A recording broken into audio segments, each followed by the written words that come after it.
¿Se ve mi presentación? Sí, doctor. Muy bien, entonces empezaremos con el tema. El tema de hoy es complicaciones del megacolon. Y vamos a tocar el tema del vólvulo y cecaloma. ¿Sí? Estamos observando, ¿verdad? Sí, doctor. Muy bien.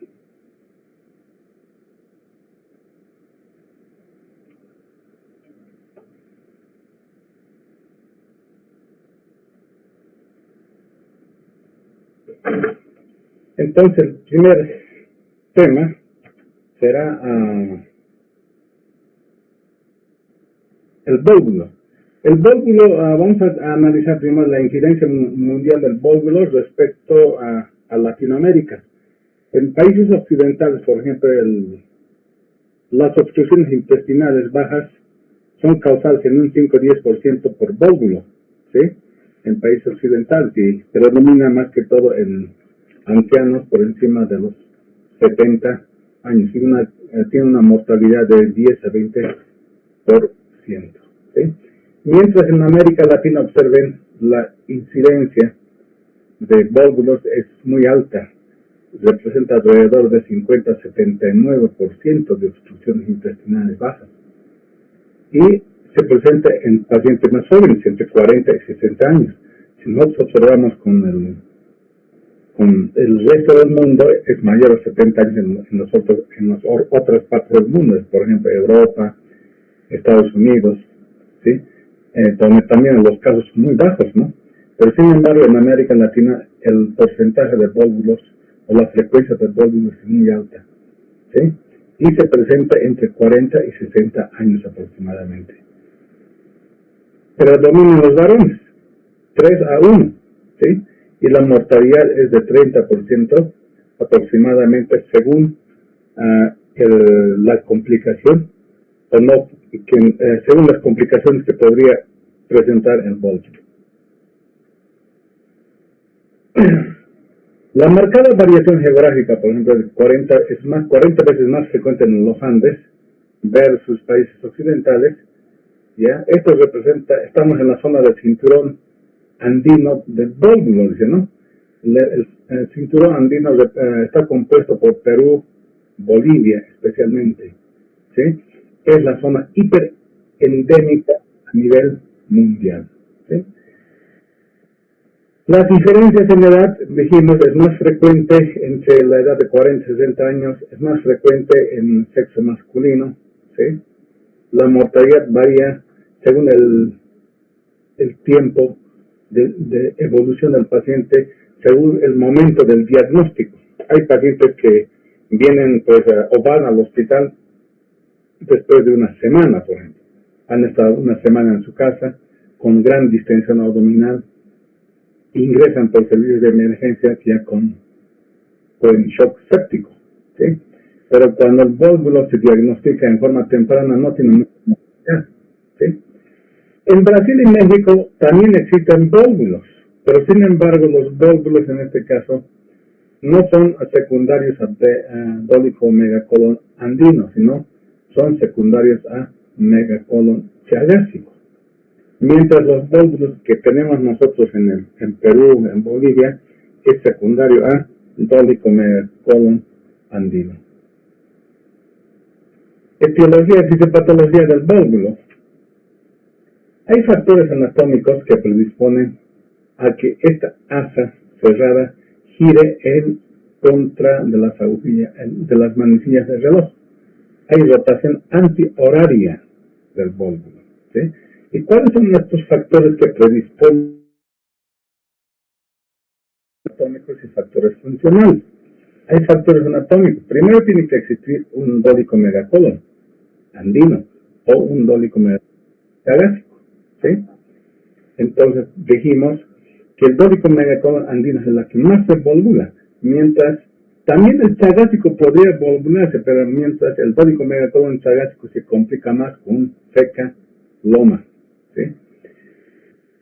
Otro factor importante son el colon es más grande que el meso. Vean, este colon sigmoide es más largo y más ancho que que su mesenterio, ¿sí?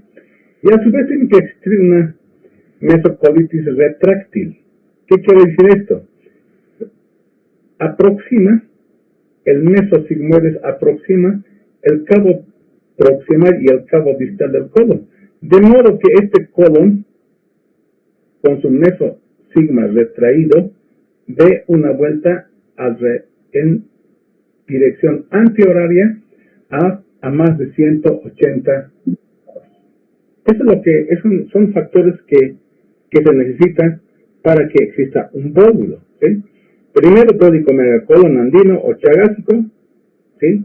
Que el colon sea más largo que el mesenterio, una mesosigmoiditis retráctil y pelvis estrecha. En los varones, por ejemplo, tenemos pelvis estrecha respecto a las mujeres. Entonces, este es uno de los factores que predispone al vólulo, ¿sí?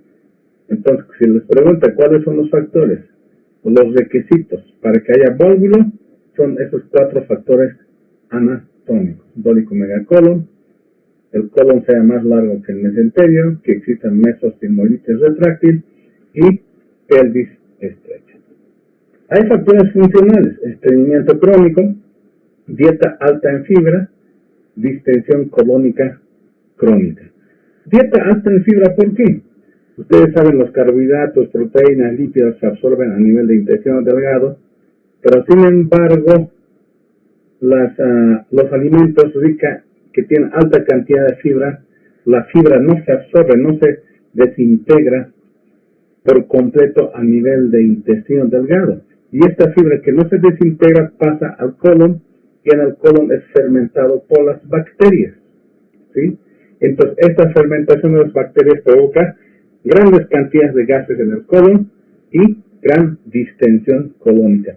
Estos son los factores funcionales para que exista un dólico megacolon andino. Hay otros factores o condiciones asociadas, por ejemplo. Hay factores neurológicos, enfermedad de Parkinson, parálisis cerebral, esclerosis múltiple. Por eso ustedes van a ver en los pacientes, hay pacientes en los hospitales que tienen este tipo de alteraciones neurológicas del sistema nervioso central. Estos también pueden cursar con dólico megacolon. Factores metabólicos: hipotiroidismo, diabetes, las infecciosas, enfermedades de por Chagas, dijimos, ¿no? Y iatrogénicas, fármacos anticolinérgicos, abuso de laxantes, adhesiones postquirúrgicas pueden causar dólico megacolon. En esta diapositiva nos muestra los mecanismos fisiopatológicos o la cascada isquémica y necrosis por el que cursa un vólulo. Primero, existe una torsión, vean, una torsión axial en sentido antihorario. Gira más de 180 grados sobre su propio eje, ¿sí? Y provoca obstrucción en la cerrada, acumulación de heces y gas, distensión progresiva de ese segmento obstruido, aumenta la presión intraluminal. Ustedes saben que si se aumenta la presión intraluminal, hay aumento o hay compromiso de vasos linfáticos, y secundario a ello se produce edema. Posteriormente va a haber compresión venosa y arterial, ¿sí? Y esto nos lleva a necrosis de pared del colon, ¿sí? Si hay necrosis de la mucosa del segmento comprometido, hay incremento de proliferación de bacterias, ¿sí? Mayor gas dentro del asa sigmoide cerrada, ¿sí? Y finalmente puede perforarse este segmento necrosado del colon, ¿sí? Y puede llevarnos a peritonitis y shock séptico. Entonces, las complicaciones pueden ser vasculares, ¿no? Hay vólulos que rotan sobre su propio eje, pero sin embargo sin compromiso vascular. Estos pacientes muchas veces se someten a intervenciones quirúrgicas o tratamiento por vía endoscópica para desvalvular, ¿sí? Pero sin embargo, una vez desvalvulado, se someten a una intervención quirúrgica, una sigmoidectomía más anastomosis primaria. Pero aquellos pacientes que tienen este tipo de complicaciones, por ejemplo, donde ya existe compromiso vascular del vólvulo, ¿sí? Este es netamente el tratamiento quirúrgico. Sigmoidectomía y colostomía. Ni siquiera van a una anastomosis primero. Manifestaciones clínicas del vólvulo. Tenemos dolor abdominal tipo cólico intenso en hemiabdomen inferior, o puede ser un dolor abdominal generalizado en caso de perforación de colon. Distensión abdominal progresiva y asimétrica, ¿sí? Estreñimiento, ausencia de expulsión de gases y heces, ¿sí? Esas son las tres manifestaciones clínicas importantes, pero también puede existir náuseas y vómitos. ¿Y cuándo se presentan los náuseas y vómitos? Cuando la evolución del vólvulo es de varios días, ¿sí? Cuando el paciente ya acude después de 5, 6, 7 días tras la obstrucción. ¿Qué es lo que sucede? Hay necrosis de colon y todo el contenido del colon, ¿sí? Todo lo que está por encima de la obstrucción retrocede y puede vencer la válvula ileocecal. Y todo el contenido colon fluye o retrocede hacia el intestino delgado. Y esto provoca náuseas y vómitos. Vómitos de características fecaloides. Ya no es vómito retentivo, es de características fecaloides. Entonces, si tienes un paciente con vólvulo y presenta vómitos de características fecaloides, nos indica que es un vólvulo complicado, de varios días de evolución, ¿sí? Al principio, cuando el paciente se volvula, no presenta náuseas ni vómitos, porque las náuseas y vómitos son indicativos, son sugestivos de obstrucción intestinal alta, ¿sí? O bridas y adherencias, por ejemplo, una obstrucción mecánica del intestino delgado. Pero no es una manifestación clínica clásica del vólvulo, pero puede presentar el paciente con vólvulo, pero en fases tardías, cuando ya el vólvulo está complicado, ¿sí?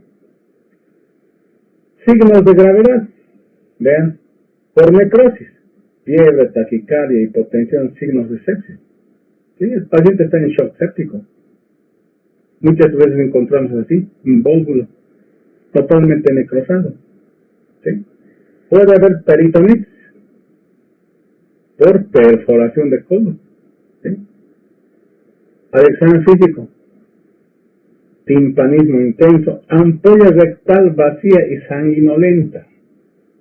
Uno de los exámenes que se debe hacer en un paciente con obstrucción intestinal baja es el tacto rectal. Hagan tacto rectal. Si el dedo explorador sale sanguinolento, quiere decir que hay compromiso vascular del vólvulo. Es decir, hay necrosis del vólvulo. Entonces, esto ya contraindica hasta el bastonaje. En nuestro medio todavía hacemos bastonaje. Han debido escuchar algunas veces mucho bastonaje. Con el bastonaje hemos logrado desvalvular el segmento obstruido, dice, ¿no? Pero eso solo sucede en nuestro medio, ¿sí? Ya no se hace bastonaje, ¿sí? Si quieres devolvular, tenías que hacerle la devolvulación bajo visión endoscópica, a través de un recto sigmoidoscopio, no con bastonaje a ciegas. Pero en nuestro medio todavía seguimos haciendo, ¿sí? Seguimos haciendo, pero no se debería hacer eso. Si quieres devolvular, hazle con recto sigmoidoscopio. Y antes de hacer eso, haz un tacto rectal. Si en el tacto rectal el dedo explorador sale sanguinolento, quiere decir que hay necrosis, hay compromiso vascular del segmento volvular, ¿sí? Hallazgos laboratoriales: geometría hemática, va a haber leucocitosis, neutrofilia, electrolitos, una hipopotasemia, desequilibrios hidroelectrolíticos, por vómitos, vean, pero esto ya es una alteración de un paciente con un vólvulo complicado, ¿no? Donde hay necrosis del segmento volvular. Puede haber alteraciones de la función renal. El paciente puede estar con oliguria, oligoanuria, hasta anuria, ¿sí? Por sepsis, por shock séptico, ¿sí? Donde la creatinina va a estar elevada, ¿sí? Y existe pues una hipoperfusión renal y una insuficiencia renal. Primero prerrenal, luego una insuficiencia renal por necrosis tubular aguda. Las amilasa lipasa pueden estar normales y esto nos permite descartar también una pancreatitis aguda. Pero en la pancreatitis aguda la distensión abdominal es simétrica, ¿sí? Es simétrica. En el vólvulo la distensión abdominal es asimétrica. Hay solevantamiento de la pared abdominal en hemiabdomen izquierdo, ¿sí? Eso es lo que ustedes tienen que tomar en cuenta. Marcadores de complicación. Vean, lactato sérico muy elevado, mayor a 4 milimoles por litro. La proteína C reactiva está elevadísima, ¿sí? Y hay una leucocitosis. Entonces, estos son los factores o marcadores de complicación de un paciente con vólvulo. Una vez que tengamos el diagnóstico clínico, ¿sí?, de vólvulo, percutimos el abdomen, está timpánico, ¿sí?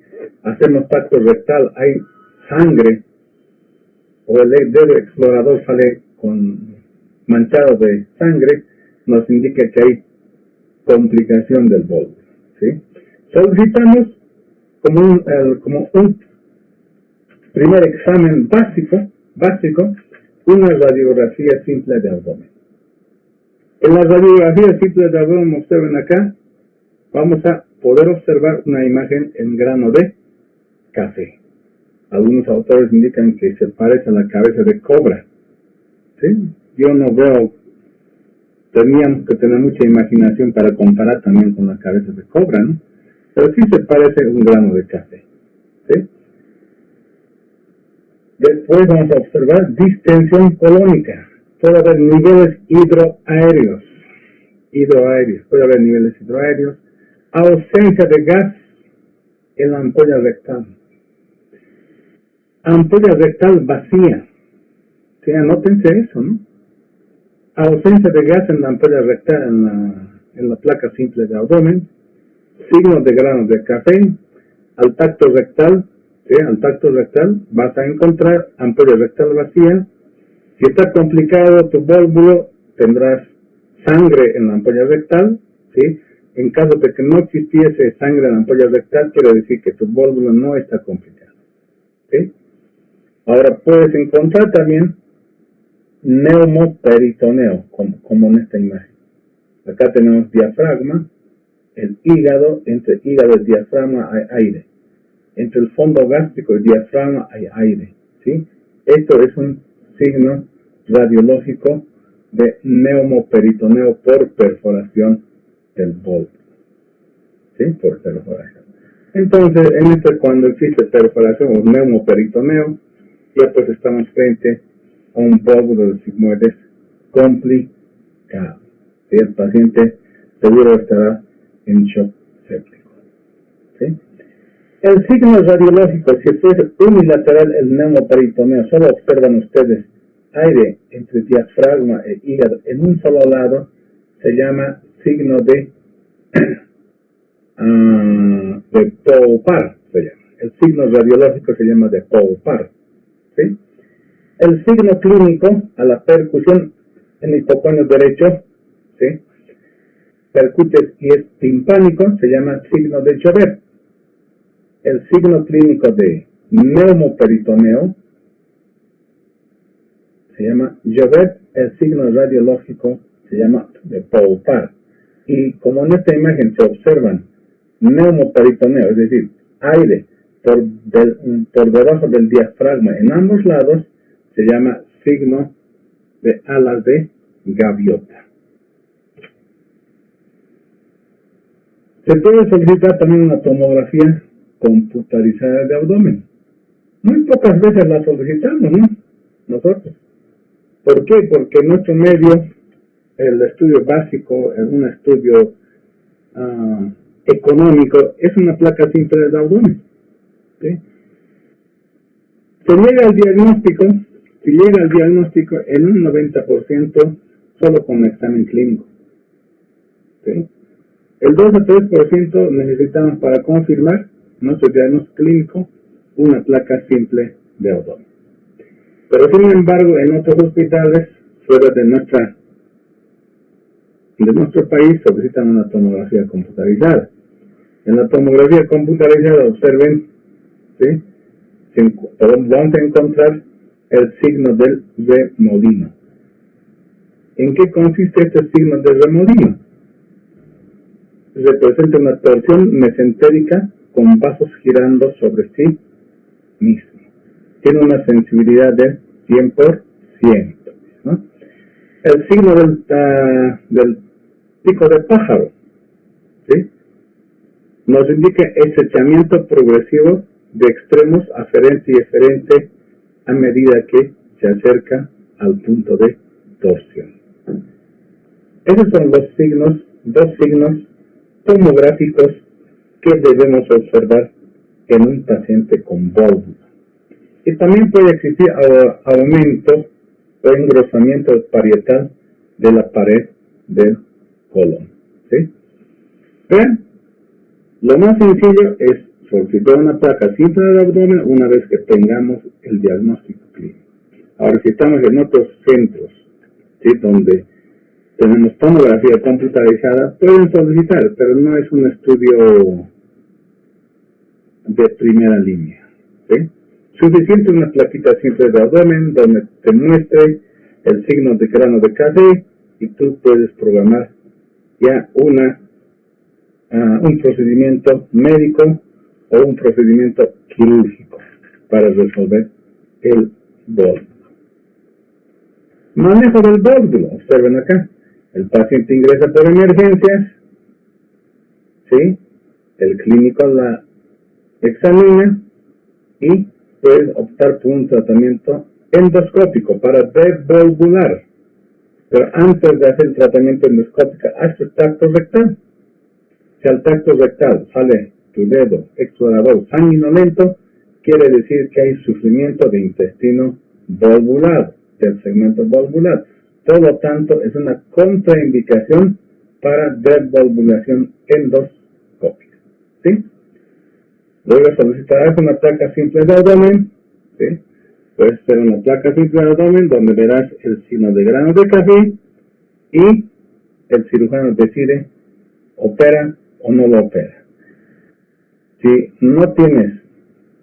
el segmento volvular no está complicado, no tiene necrosis, no hay compromiso vascular, puedes hacerle una devolvulación endoscópica, luego enviar a sala. ¿Sí? Si tu paciente está en shock séptico, necesitas ayuda de un internista, de terapia intensiva. ¿Sí? Acá tenemos tratamiento endoscópico.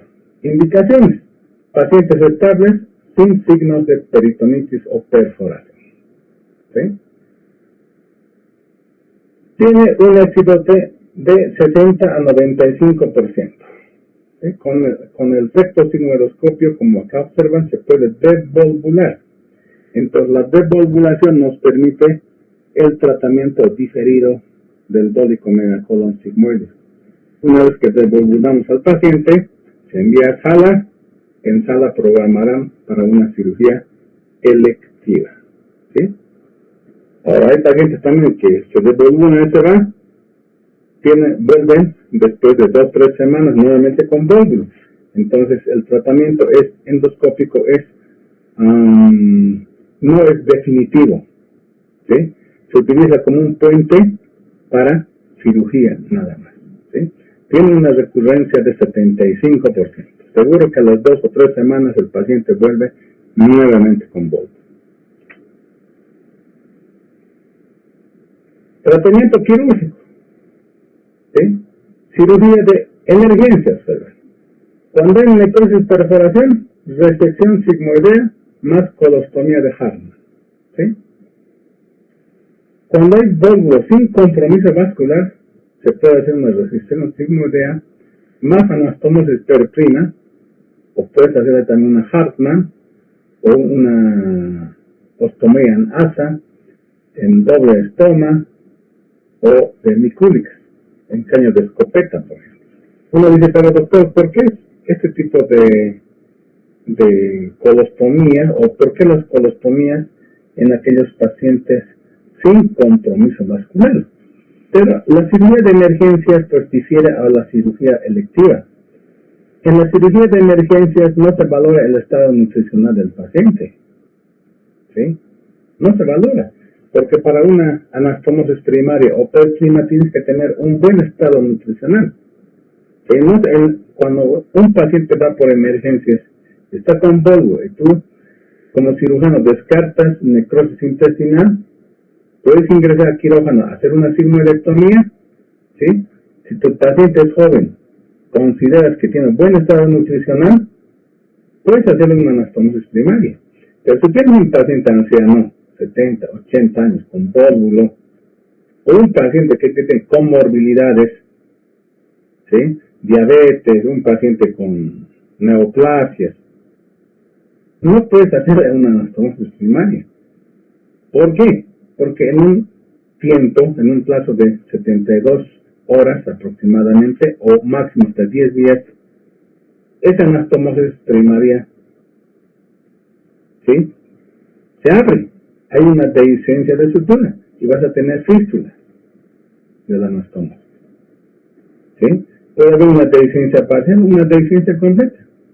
Entonces, pues con este tipo de procedimientos, por una decisión inadecuada, porque no tomaste en cuenta el factor nutricional del paciente, tu paciente tiene alto porcentaje de mortalidad, ¿sí? Entonces, si tienes un paciente que tiene factores de comorbilidad, un paciente anciano, desnutrido, es mejor hacerle una colostomía, aunque no exista compromiso vascular. Pero si tiene un paciente joven, 30, 40, 50 años, ¿sí?, con volvo y con buen estado nutricional, puedes hacerle una anastomosis primaria en caso de que no exista compromiso vascular, ¿sí? Ahora, una vez que el paciente en cirugía de emergencia ha sido sometido a una devolvulación endoscópica, se somete a una cirugía electiva, ¿sí? Una cirugía electiva. Post descompresión exitosa por rectosigmoidoscopia. Se puede hacer una sigmoidectomía más anastomosis primaria, con o sin ileostomía de protección, ¿sí? Entonces, para una cirugía electiva, tú tienes que preparar al paciente. Tienes que hacer un buen balance hidroelectrolítico, tienes que preparar el estado nutricional del paciente, ¿sí?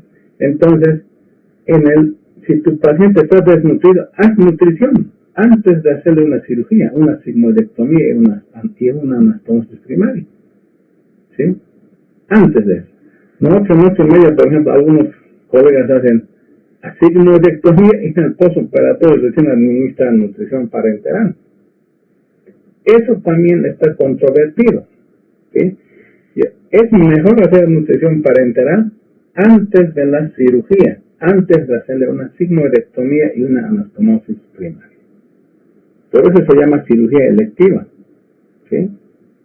Tú no puedes entrar con un paciente desnutrido a quirófano, pero ahora hacer una resección y anastomosis primaria. Si tu paciente tiene pues, proteínas bajas, albúmina baja, primero tienes que corregirla.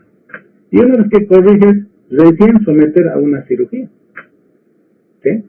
Entonces, yo veo a veces, ustedes han visto también, seguro, ¿no? Han rotado ya por servicios de cirugía.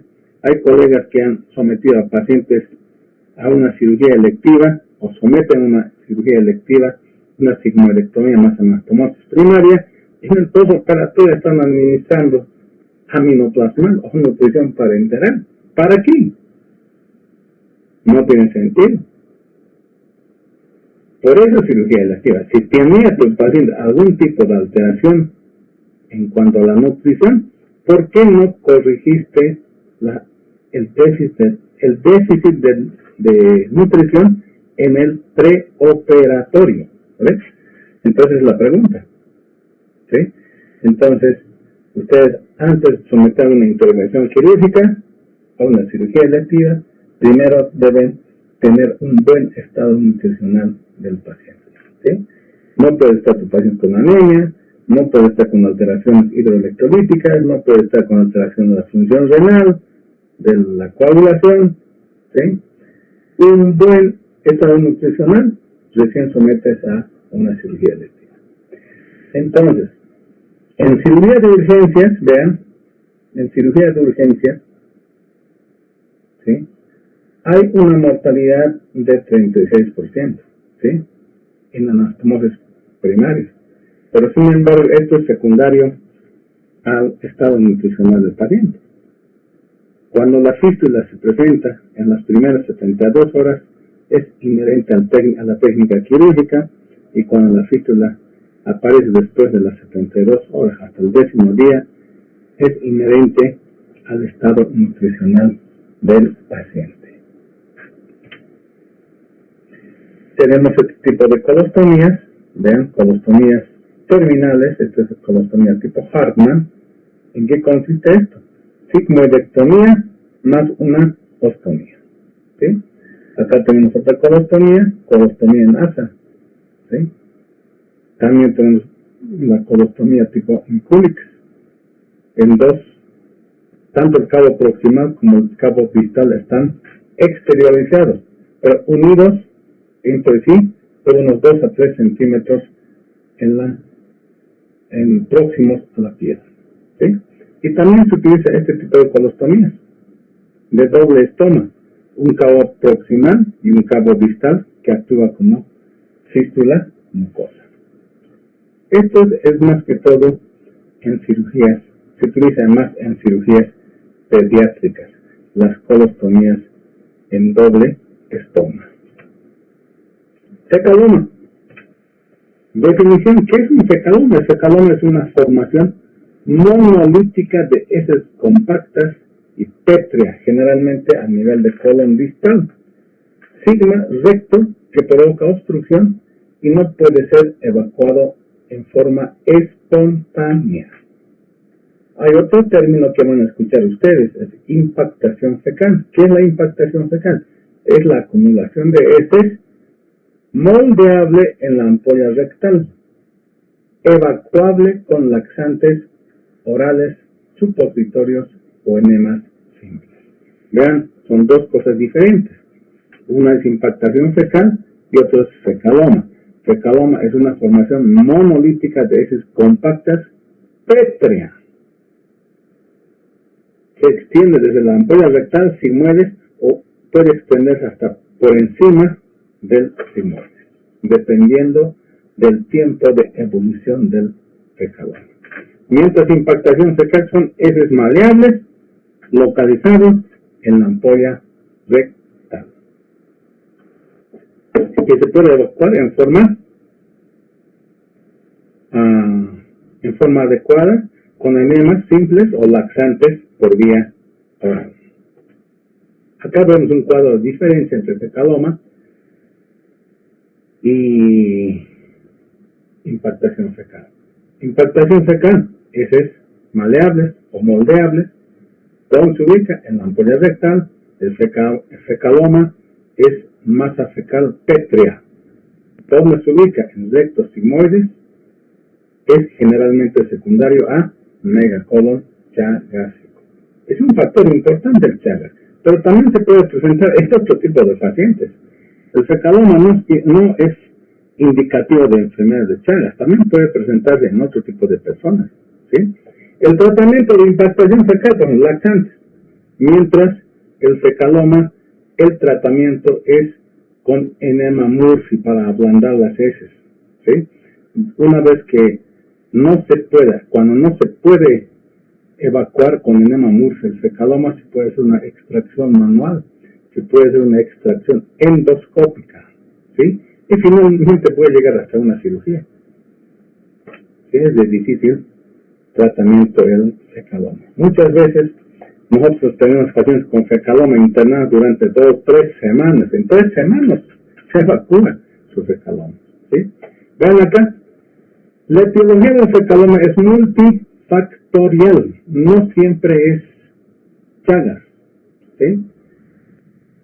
Causas: estreñimiento crónico, enfermedades neurológicas como Parkinson, esclerosis múltiple, lesiones medulares, alteraciones anatómicas, el cólico sigma, estenosis anal, por ejemplo, ¿sí? Fecaloma. Ustedes han visto en estos días, los que han rotado por hospitales clínicas, ¿sí? Cuando los proctólogos retiran condilomas anales, por ejemplo, ¿no? Como complicación de la exéresis completa de los condilomas anales, los pacientes vuelven por estenosis anal. Y estos pacientes con estenosis anal pueden complicarse con fecaloma. ¿Sí? Uso excesivo de opioides, anticolinérgicos, antidepresivos puede causar fecalomas en los pacientes ancianos. ¿Sí? Lo más frecuente en adultos mayores: dieta baja en fibra, ¿sí?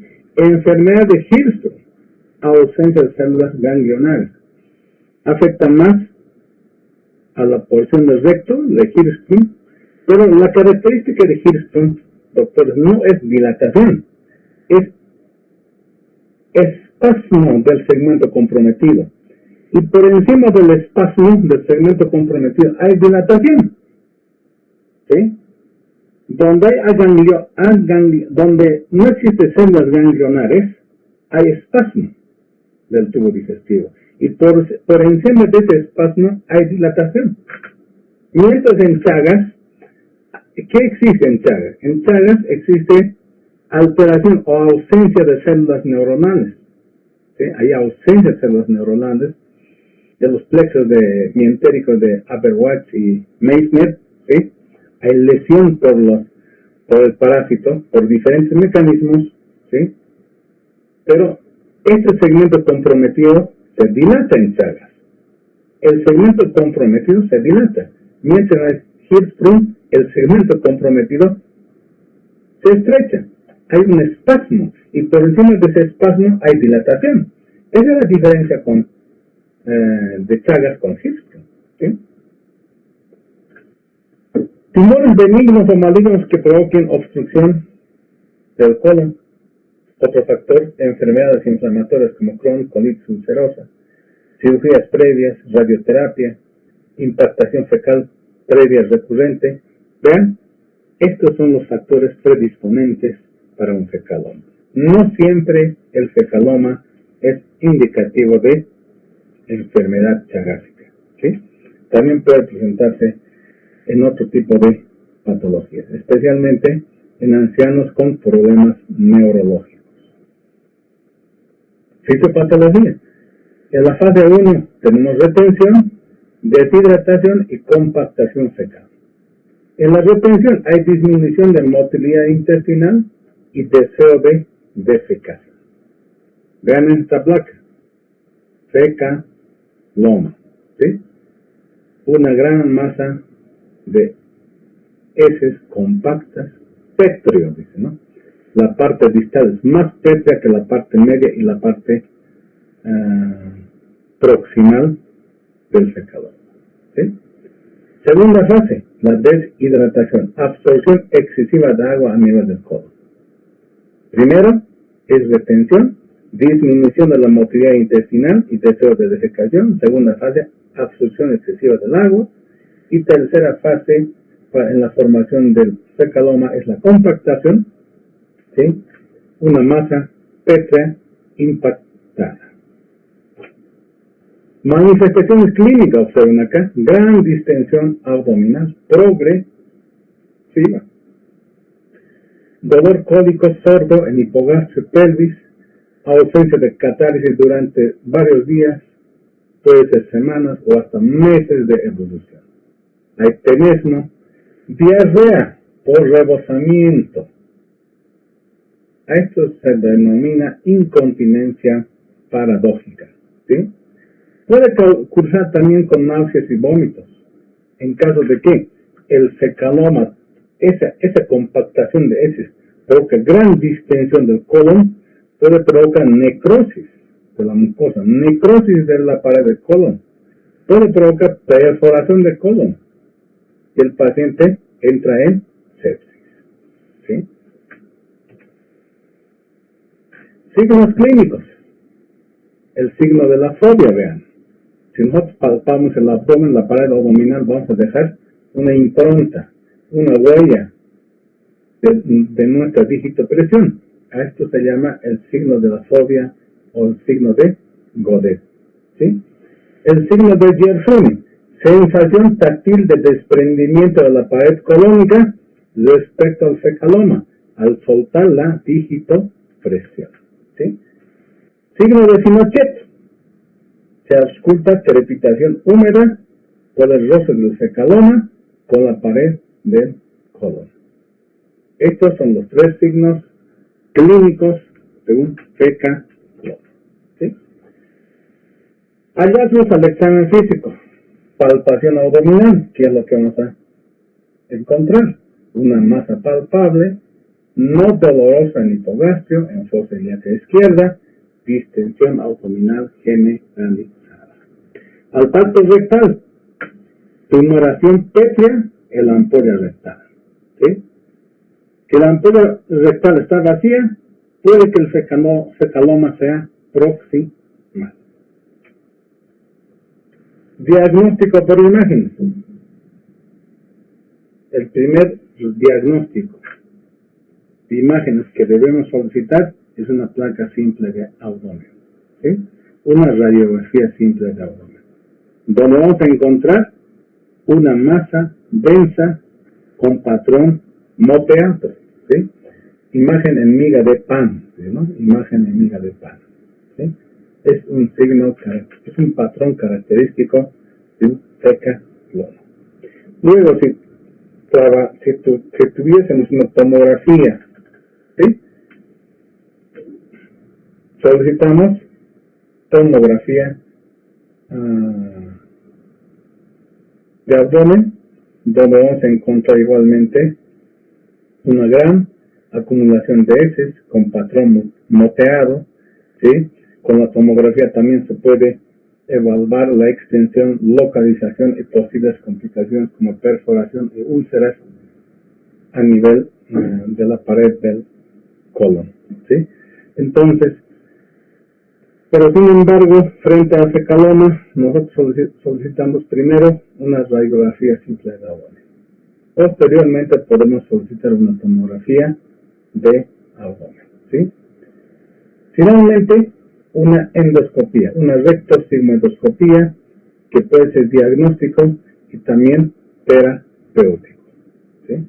Para visualizar en forma directa el fecaloma y también podemos tratarla a través de rectosigmoidoscopía.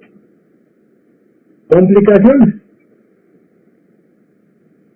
del fecaloma: obstrucción intestinal, megacolon tóxico. Esta es una de las grandes complicaciones del fecaloma. ¿Sí? Megacolon tóxico. Consiste en la dilatación colónica masiva con riesgo de perforación. Retención urinaria por compresión de estructuras urológicas adyacentes, por ejemplo, el uréter.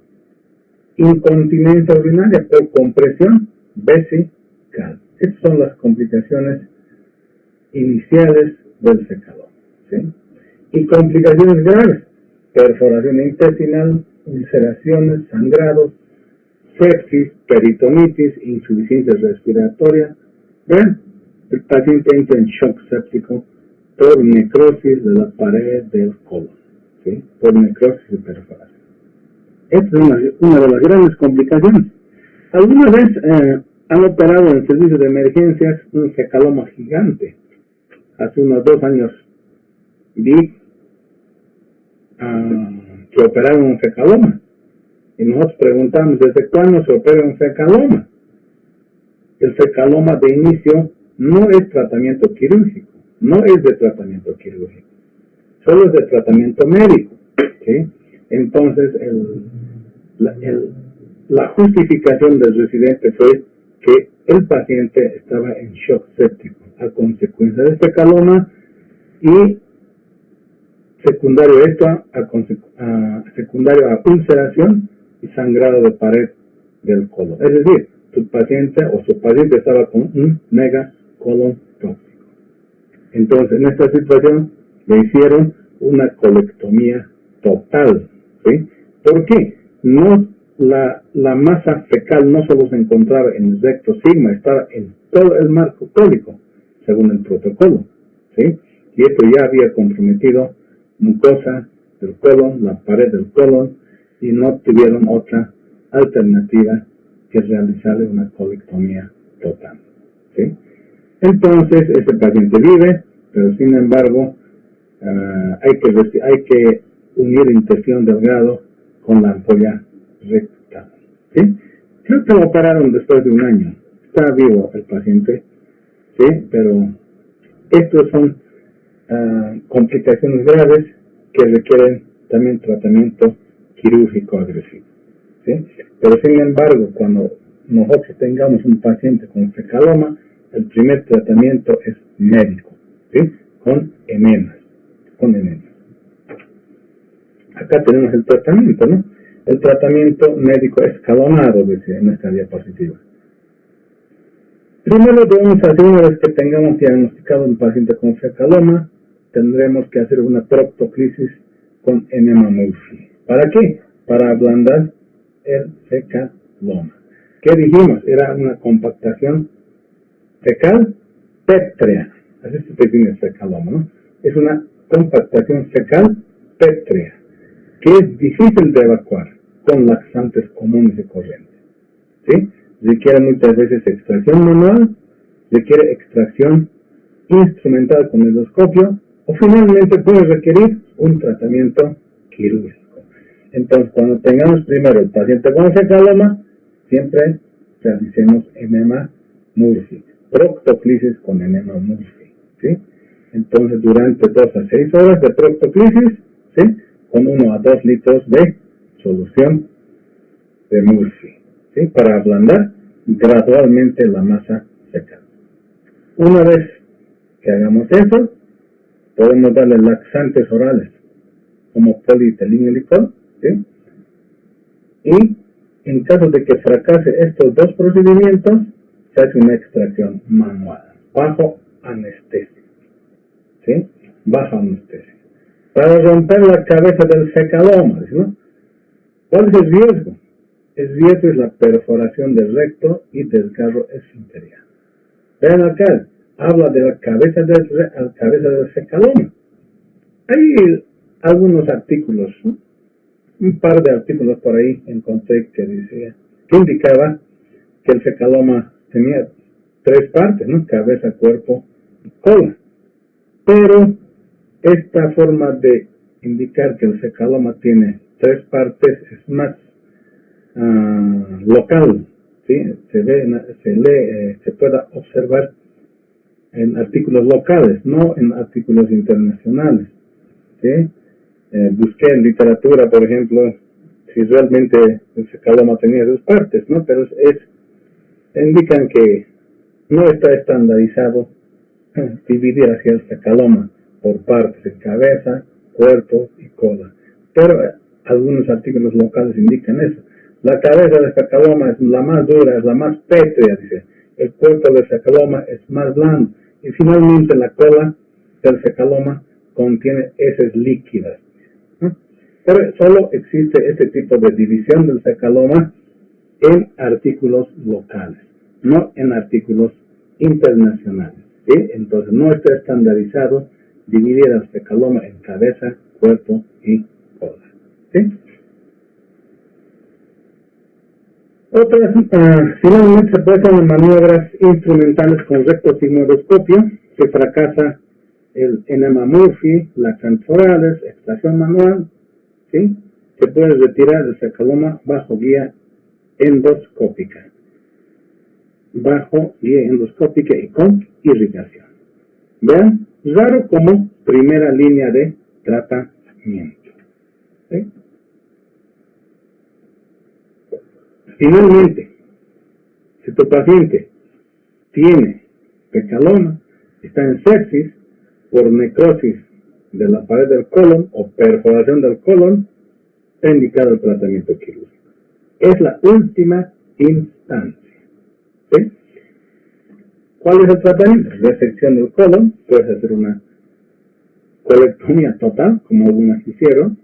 Puedes hacer una sigmoidectomía acompañado de una colostomía tipo Hartmann, ¿sí? En casos de complicaciones. El tratamiento quirúrgico entonces se reserva solo para casos severos, para casos complicados del fecaloma. El tratamiento del fecaloma es médico. Enemas, laxantes, evacuación manual. Si no se puede con estas 3 medidas, se puede hacer evacuación bajo vía endoscópica, a través de un rectosigmoidoscopio. Si tu paciente tiene clínica de sepsis por clínica de perforación del fecaloma, puedes hacer un tratamiento quirúrgico. ¿Sí? ¿Cuál es la composición del enema Murphy? ¿Sí? No es cualquier enema, ¿no? El enema Murphy está compuesto por solución fisiológica. ¿Sí? 500 ml de solución fisiológica, 200 ml de leche, 100 ml de vaselina líquida, 200 ml de agua oxigenada. Vean, no hay respaldo científico universal para su uso, solo en protocolos locales. Entonces alguna vez les dice, ¿cómo está compuesto el enema Murphy? Indiquen esto: está compuesto por solución fisiológica, leche, vaselina y agua oxigenada. ¿Sí? Agua oxigenada. Ahora, por ejemplo, hay artículos que nos indican que el agua oxigenada, como es peróxido de hidrógeno, ¿sí?, provoca mucha lesión de la mucosa. ¿Sí? Esto puede empeorar la situación del fecaloma, dice. Y por esa razón, no hay un respaldo científico del uso de enema Murphy para el manejo del fecaloma. Pero en nuestro medio se hace, en Perú, Bolivia se hacen enemas Murphy, porque especialmente en Brasil, donde hay gran cantidad de fecalomas por dolicomedia colon chagástrico, ¿sí? Se hace. Pero no a nivel mundial, ¿sí? No está respaldado universalmente el uso de enema Murphy. Conclusiones y prevención. Diagnóstico temprano del fecaloma, clave para evitar complicaciones graves y reducir morbimortalidad. Tratamiento médico. Resuelve la mayoría de los casos de fecaloma. La intervención quirúrgica se debe reservar para casos especiales, para casos donde el fecaloma se complicó con necrosis de pared de colon, con perforación de colon, cuando el paciente está en shock séptico. ¿Sí? Prevención: dieta rica en fibra, hidratación adecuada, actividad física. ¿Sí? Monitoreo farmacológico en la población de riesgo. ¿Sí? Entonces, por ejemplo, aquí han visto que el fecaloma no es una complicación exclusiva de la enfermedad de Chagas. Puede haber también fecalomas en otro tipo de pacientes, especialmente ancianos con alteraciones neurológicas. ¿Sí? Con alteraciones neurológicas. Los ancianos que están postrados por mucho tiempo en cama. ¿Sí? Por eso recomiendan actividad física, movimiento del paciente. ¿Sí? Entonces, si tienes ancianos que están postrados por mucho tiempo en cama, entonces hay que movilizarlos. ¿Sí? Hay que dotar a este tipo de pacientes, hay que hacer monitoreo de consumo de fármacos de estos pacientes. ¿Sí? Es la mejor forma de prevenir un fecaloma. Fecaloma de origen no chagástrico, por si acaso. Gracias. Hasta luego, doctores.